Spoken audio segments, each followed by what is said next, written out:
Hey guys, welcome to Community Christian Church. My name's Jason. I'm one of the teaching pastors here, and to all of you joining us, whether you're joining us online or at our Ashley Park campus, we're honored and glad that you came to be a part of today's service. And as you've already heard in the service, we are 4 weeks away from Easter Sunday, and that's the day when Christians all over the world come together and we celebrate the event in history that launched the Christian faith, and that is the resurrection of Jesus from the dead. And so we as a church decided in leading up to that day, we're going to take a look at some of the key moments in the life of Jesus that led up to that moment in history. And here's what we have discovered about Jesus so far.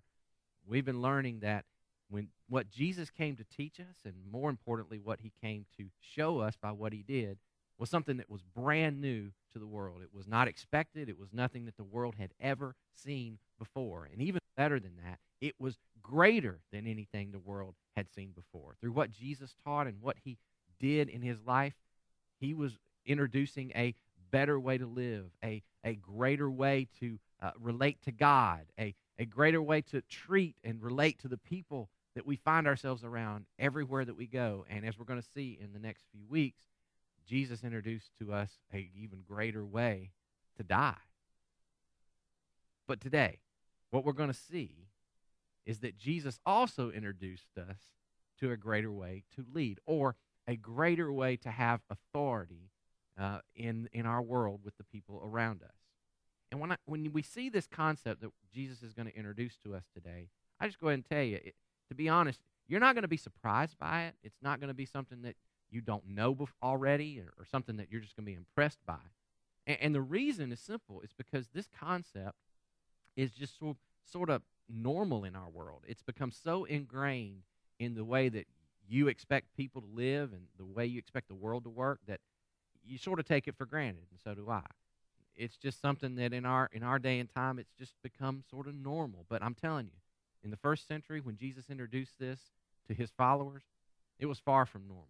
In fact, I wish that I could just sort of wipe away all your assumptions and all your preconceived ideas and experiences, and you could just see this for what it was in the first century. And I'll try to do my best. But regardless, this example that Jesus left us has shaped everything that came after it. It has shaped everything that you've come to expect and everything that you admire about the people who are in authority over you. See, this is how you and I judge whether or not we consider people to be worth following or not.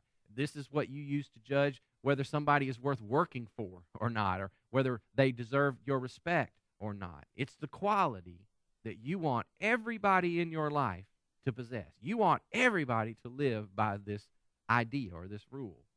Now, what is this idea? Well, we'll get to that in just a second. But before we do, I need to set it up with some context so that you can see sort of how this came about in the life of Jesus. And so John, the Apostle John, who was one of the eyewitnesses of the life of Jesus, he's the one who recorded what he saw.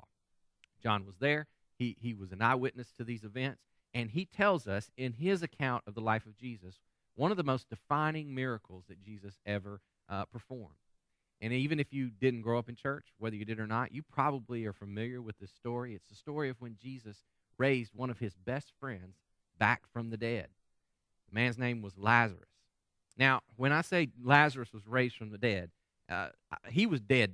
I mean, it was no question whether he was dead or not. It wasn't one of those situations where he maybe was unconscious, he sort of fell asleep, and all of a sudden Jesus woke him up. No, Lazarus had been dead for 4 days. He was embalmed dead, already had the funeral dead. Family's gone home, flowers are wilting, buried in a tomb. He was dead. So as you can imagine, when this happens, it was big news in that region where Jesus was at the time. Jesus starts to gain this kind of rock star status among people of that day in that area. And as we've been seeing in this series, it's a problem for the religious establishment. In fact, John, who was there, tells us what happened after Jesus raised Lazarus from the dead. He says, when all the people heard of Jesus' arrival into this particular region, they flocked to see him and also to see Lazarus, the man Jesus raised from the dead. And you can imagine, he's kind of an attraction now, you know. Here's a guy who Jesus raised from the dead. People wanted to see him. The leading priest decided to kill Lazarus too, in addition to Jesus, for it was because of him that many of the people had deserted them and began to believe in Jesus. And I know what you might be thinking. You may be thinking, well, Why don't they believe in Jesus? I mean, if this happened and Jesus is able to do this amazing thing, why don't these religious leaders get on board with Jesus and believe in him? Or at the very least, maybe just be good to him and nice to him and get him on their team, because you'd think they'd want a guy like that on their team. And that's what we would think. But John tells us exactly why that's not ever going to happen. He writes this. He says, the leading priests and Pharisees called the high council together, and they said, what are we going to do? This man performs many miraculous signs, and if we allow him to go on like this, soon everyone's going to believe in it. And then, they said, the Roman army's going to come. They're going to destroy our temple and our nation. See, even these religious leaders were smart enough to know that Jesus wasn't coming to just tack on something really nice to their already established religion. Jesus had come to bring something radically new, something brand new. It was to replace everything that had come before, and it was a threat to them. See, they knew from what Jesus had said and what he had done, he wasn't coming in there to join in with them. He was coming to take over. So, John writes, from that time on, the Jewish leaders began to plot Jesus' death. As a result, Jesus stopped his public ministry among the people, and he left Jerusalem. So, things are getting tense. The establishment is starting to get nervous. More and more people are following Jesus. They're coming over to Jesus' side. They're leaving the religious establishment. And these religious leaders, they can see it. They feel it. They can sense the ground shifting underneath them. And these religious leaders, they are not happy at all. But there was another group that could see it. There was another group that could feel what was happening. And they could feel the wind sort of shifting. And it was Jesus' disciples, those 12 followers that he had gathered around them. But their reaction, they weren't nervous. They were excited. They were sensing something that happening that they had been waiting for years, for generations. See, they'd been praying and hoping for a leader to come along for years. Someone with enough power, someone with enough authority and influence to stand up to that religious establishment. Because in their mind, these religious leaders had just given in to the Roman government. They just sort of laid down and bowed down to them, and they were looking for somebody who could finally lead the nation of Israel out from under the Roman rule. So when they heard the word Messiah, for them, that word meant a national leader, a king, of course a religious leader, but even more than that. And they saw Jesus as someone who had enough power and finally enough authority, and it was growing, to finally get that job done. He was the leader that they had been waiting for. So you can imagine, these 12 chosen guys, these disciples, they're sensing that something big is coming. It's about to happen. And they're there for the front row for it. They're seeing it. They're seeing history made in front of their eyes. They're so close to this chosen one who's going to lead them. And yeah, they might be hiding now. They might be running from the authorities right now, but soon that was going to change. Jesus was going to get enough power and enough authority to finally lead them and all the people. And things were going to get really good for them. So, with all of that as a background, now we come to the moment that we're going to look at today. Jesus and his 12 disciples are sitting around a table, and they're having a meal together. And this meal is really significant to their heritage, and we don't have time to get into it today, but we are actually going to talk about it next week. So make sure you're here for that. We're going to talk about this meal they're having together. But as they're sitting around this table, it's their last meal with Jesus. They don't know that, but it will be before Jesus is crucified. And right in the middle of this meal, an argument breaks out. Now, John, whose account we've been reading so far of these events, he doesn't include this argument in his account. And you may be wondering, well, why doesn't he include it in his story? Well, because most likely John was in on the argument, and it's not very flattering to him. In fact, it's kind of embarrassing. But there's another historian who tells us about this, and his name is Luke, and in his account, he writes about this moment, and he says, then the disciples began to argue among themselves about who would be the greatest among them. Now, to be clear, they're not arguing about whether Jesus is the greatest. I mean, that was sort of a settled deal. They had all come to believe that Jesus was going to be the king, and in this new world, this new kingdom that he was going to set up, that Jesus was the top guy. But they also were smart enough to know that there had to be some sort of organizational chart underneath Jesus. There had to be some other positions that got filled when he began to rule, and so they started arguing about, well, who's going to be at the top of that organizational chart? Who's going to be right up underneath Jesus. And they all, of course, were arguing for their own their own position. They wanted to be the person who was going to be greatest in this kingdom. So they're fighting over who's going to be on top. So right in the middle of this argument, Jesus speaks to them. And again, it's probably wasn't what they were expecting to hear. It probably wasn't what they wanted to hear. But it's just another indicator of what Jesus was about to introduce into the world, and that it was new. It was something that they were not expecting. Here's what Jesus said. He said, guys, in this world that we live in right here, right now, kings and great men lord it over their people. And that wasn't surprising to them. Everybody knew that. That was just the way the world worked. And in their way of their system, their way of living, everybody who had power used their power for themselves, for their own advancement. In fact, it was the only way to get ahead in that culture, in that world.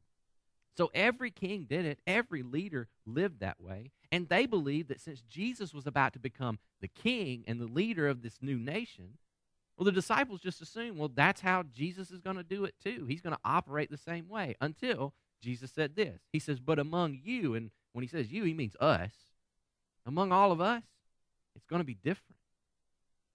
And see, just like he did with everything else he touched, Jesus is about to take leadership and power structures, and he's going to turn them upside down. Jesus said, those who are the greatest among you should take the lowest rank. The leader should be like a servant. Who's more important? The person who sits at a table or the one who serves them? And of course, that answer is obvious. Of course, the one who sits at the table. But not here. Not with us, guys. Because I'm among you as one who serves. And what happened next would leave them speechless. They would hardly have words to describe what they were about to experience, just like Jesus always did. He doesn't just teach them the truth. He doesn't just tell them what's right. He lives it out right in front of their eyes. And John, he records what they all saw and experienced that night. So Jesus got up from the table. He took off his robe. He wrapped a towel around his waist. He poured water into a basin. And then he began to wash the disciples' feet, drying them with the towel that he had around him. Now, when we read this, most of us, the gravity of what's happening is just lost on us. Because you don't know anybody in this culture that does this. We don't wash each other's feet. It's just not something that we know much about. So if I can, I want us to back up for a second and see if I can't help all of us feel the weight and the gravity of what Jesus is doing in this moment. Now, most of you have probably seen the picture written by Da Vinci, the painting of the Last Supper. You know, and there's Jesus and all the disciples, and they're sitting at this really fine table, and they got these big high-backed chairs, and they're all just sitting in these really nice places, this really ornate, beautiful room. Forget all that. I mean, that's why I didn't even put it on the screen, because it's not even close to what was going on that night. This is way less dignified than that. So that picture, just wipe it out of your brain. A table in their culture was very low to the ground. They would have been sitting not on these decorative armchairs. They would have been almost sitting on the ground, maybe a cushion underneath them, and they would be leaning over on one arm as they would recline at this table. In fact, if you've ever read the Bible or maybe something from the first century that talks about people reclining at a table, that was the way they did it in their culture. They were literally reclining on the floor at this low table.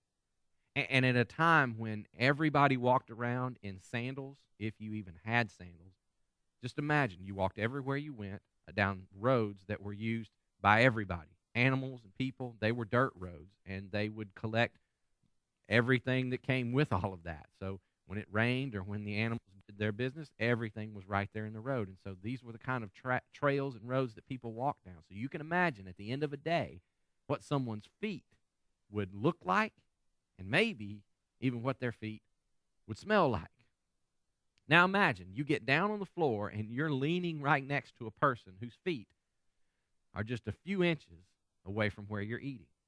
So that's why it became a custom in their day whenever you had a formal meal or whenever you invited guests over to the house to have a meal, you had a servant there. And you provided a servant who would wash the people's feet, the guests, as they walked through the door. But on this night, at this meal, either they forgot or just nobody wanted to. They didn't designate anybody to be a servant. They didn't go out and hire one either. So picture this scene. The first disciple, whoever he was, walks into the room. And right next to the door is a basin of water and a towel hanging there because that was what was supposed to be used to wash your feet before the meal. He looks and sees it there, and he realizes there's nobody there to do it, and he thinks to himself, well, I'm not going to be the one to do it. So he just walks right on past, and he goes and takes his seat at the table. And one by one, all the rest of the guys, the 11 guys, walk into that room. They do the exact same thing. They walk past the water. They just go, and they take their seat. So there they all are, sitting on the floor around the table with these crusty, smelly feet. And they start arguing about who's going to be top dog when Jesus ushers in his kingdom and takes over the world.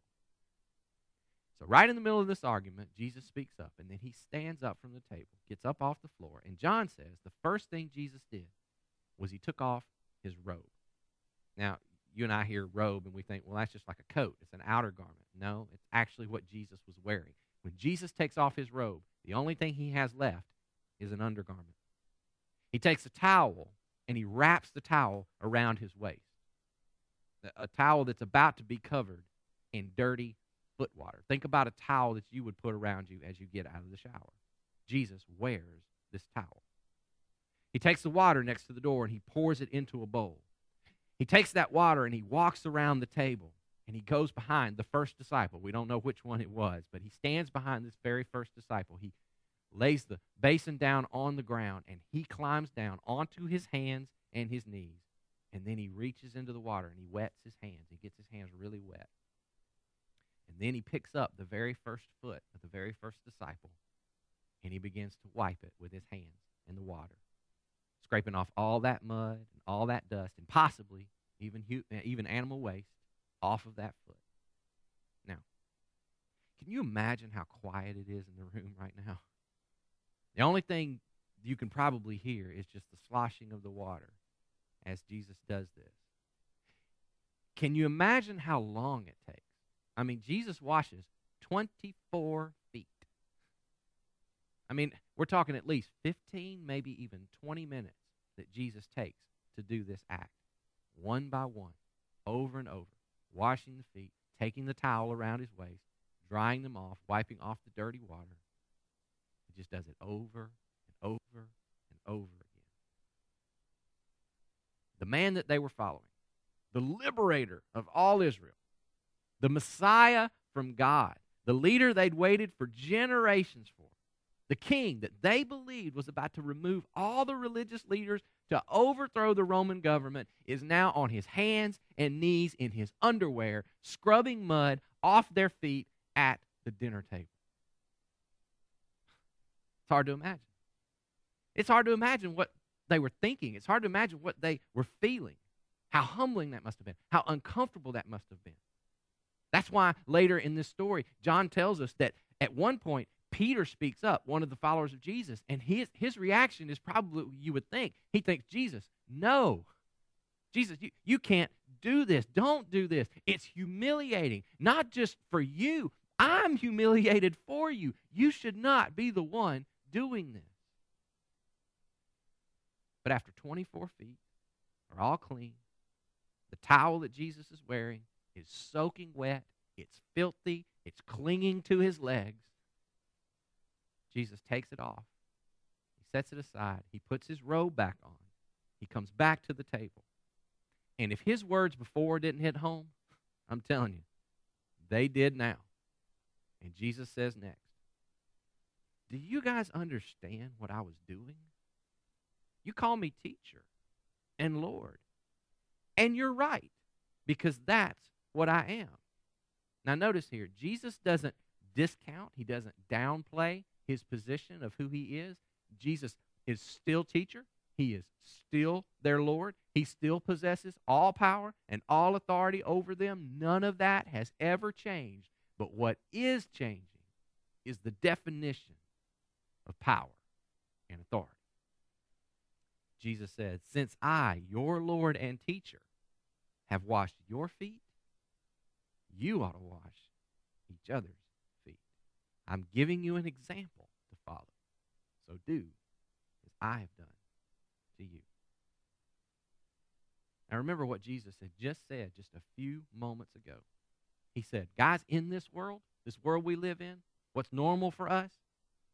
What's normal is that leaders and people in authority, they use that authority. They lord it over people. They use power. They use influence for their own good, for their own advancement. They go and sit at the head of the table and watch while the powerless serve the powerful, but not among us. Among us, guys, it's going to be different. The definition of power, the definition of leadership, the definition of influence, I am turning it upside down right here, right now. So when I usher in my new kingdom, this new definition of power, it's going to sweep across the entire world, and it's going to start with you. And Jesus would say, leaders are not great when they leverage their power for themselves. Leaders are great when they leverage their power for the good of those who have no power. Leaders are great when they serve the needs of those who cannot serve themselves. Leaders are great when they wash feet.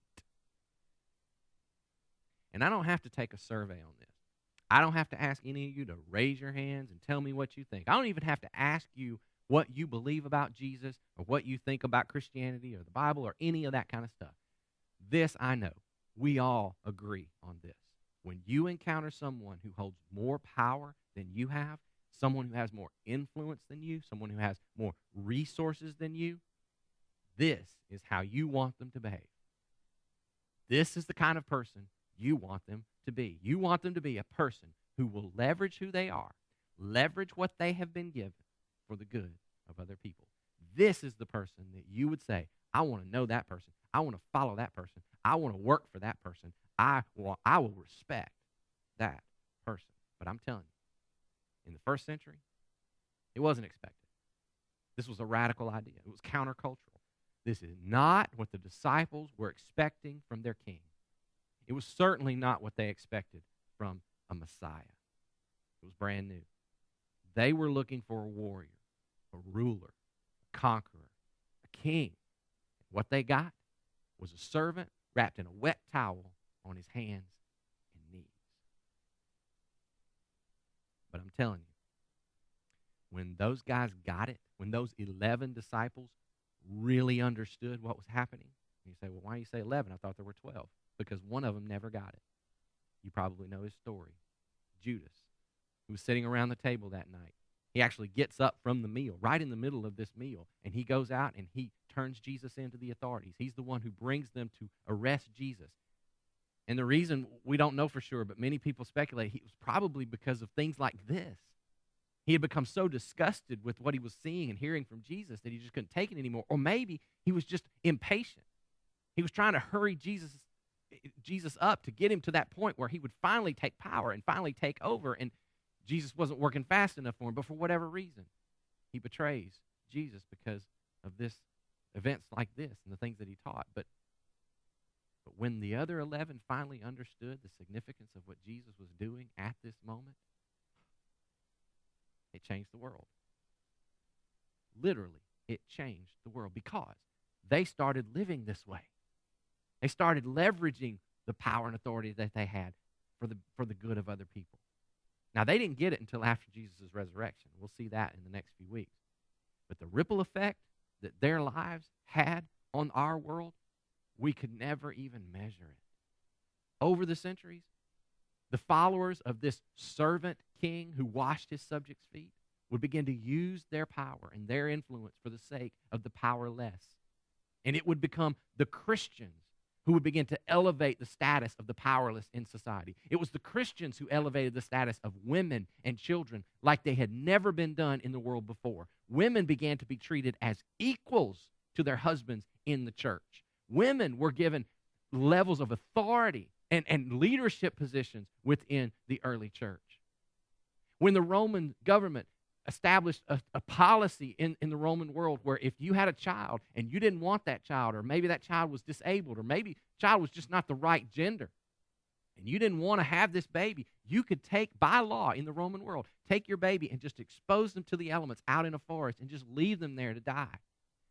And it was the Christians who hid in those woods and who rescued those children and who began to care for them and take care of them just like they were their own. It was the Christians who opened up the very first orphanages. Whenever infectious diseases would begin to sweep through the world at that time, most people would run away from them. They would leave the sick in order to care for themselves and to die because they didn't want to catch anything from them. It was the Christians who went into those societies and went into those communities at the risk of their own lives and cared for the sick because of their leader who leveraged his power for the sake of the powerless. And then it was the Christians who built the very first hospitals to care for the sick. It was the Christians who led the way in abolishing slavery in our world, even when people who called themselves Christians hijacked the faith and tried to justify it. It was the Christians who said, no, not on our watch. And I could go on and on and on and on. But when Jesus washed the feet of his followers that night, he unleashed this new idea into the world. If you have power, if you have influence, if you have a position of authority, if you have resources, they were not given to you for you. They were given to you so that you might leverage them for the sake of someone without them. And my strength, my power, my authority, your strength, your power, it's not what makes you great. It's not what makes me great in the kingdom of God. You know what makes us great? Greatness comes when I go down the ladder of power and I serve. Now, if you're not a follower of Jesus, if you haven't surrendered your life to his leadership and you wouldn't call him teacher or Lord or any of that, then listen, I don't have any authority. I have zero authority to tell you what to do. I can't tell you how to live your life. But I can tell you this. I think you're a smart person. And I think you know, as well as I do, that the world would be a better place if everyone lived this way. If everyone took Jesus' example seriously and began to leverage their power and authority and their resources for the good of other people, our world would be better. And so I would just encourage you, I would challenge you, no matter what you believe about Jesus, follow his example. I mean, it would make your life better.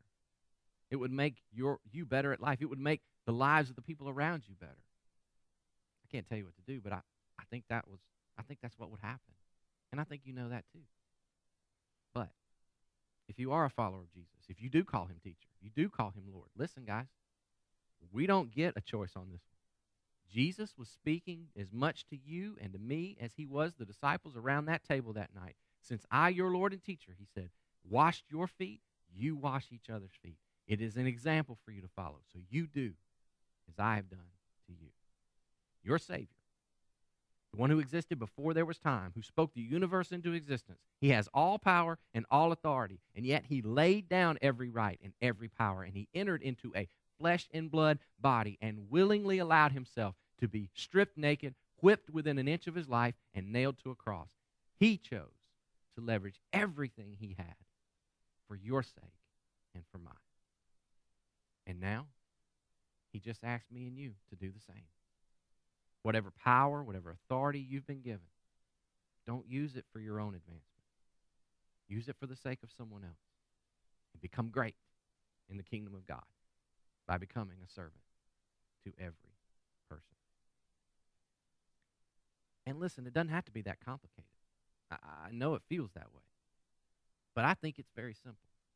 I think it's as simple as one question. In fact, a few years ago when this really struck me in a new way, I felt maybe like some of you feel, and I think, well, where do I even begin?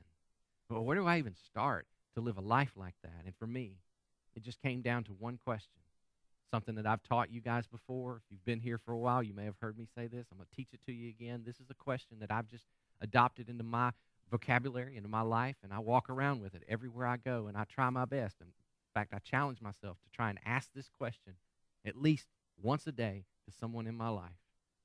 Here's the question, very simple. What can I do to help? What can I do to help? I think that is such a powerful question, and I'll tell you why I think that. Anytime you ask that question to someone, you're saying to the people around you, hey, right now, whatever's going on, I'm loaning you me. I've got a little time, or I've got some expertise, or I've got some resources, or I've got some wisdom, and I would be happy to lend that to you in this moment, to leverage that for your benefit. So tell me, how can I do that? What can I do to help you? What can I do to move your agenda forward, not my own? What can I do to help you go further in life? What can I do to make your life a little bit easier? What can I do to help? I am your servant. And I think I've said this before. A lot of times I'll ask this question to people, and their answer to me is nothing. And that's okay. I mean, they'll just say, there's nothing you can do for me right now. But even when they say that to me, they know I'm coming on to your team. I'm standing in the gap for you. I'm moving to your side. And we're in this together. And I'm doing this for your benefit. In fact, years ago, I used to ask the question a different way. I would say, hey, if there's anything I can ever do for you, you just let me know. And I'd sort of leave the ball in their court. And I started realizing that nobody ever called. And so now I'll ask it in the affirmative. I'll say, tell me right now, what is it that I can do to help you in this moment? And again, it's just a question that I just walk around with. And it helps me live this life that Jesus showed me by example. So guys, what if? What if? What if all followers of Jesus just decided we're going to follow the example of our leader? What if we carried our power, our influence, our resources into this world, and we just had that question on our lips all the time? What can I do to help? Because I follow a God who didn't just sit up in heaven and lord his power over me and give me rules to follow and force me to comply. No, I follow a God who left all of that. He left his power and his privilege and his authority, and he came into this world, and he washed feet. So out of reverence for what he's done for me, what can I do to help you? How can I leverage what I have for your benefit? So I'll just leave you with that challenge. How about for the next 30 days, just for the next month or so, you just walked around and once a day, one time every day, you just ask somebody that question, hey, what can I do to help you right now? See, that question, that attitude, that example changed the world once. And I believe it can do it again.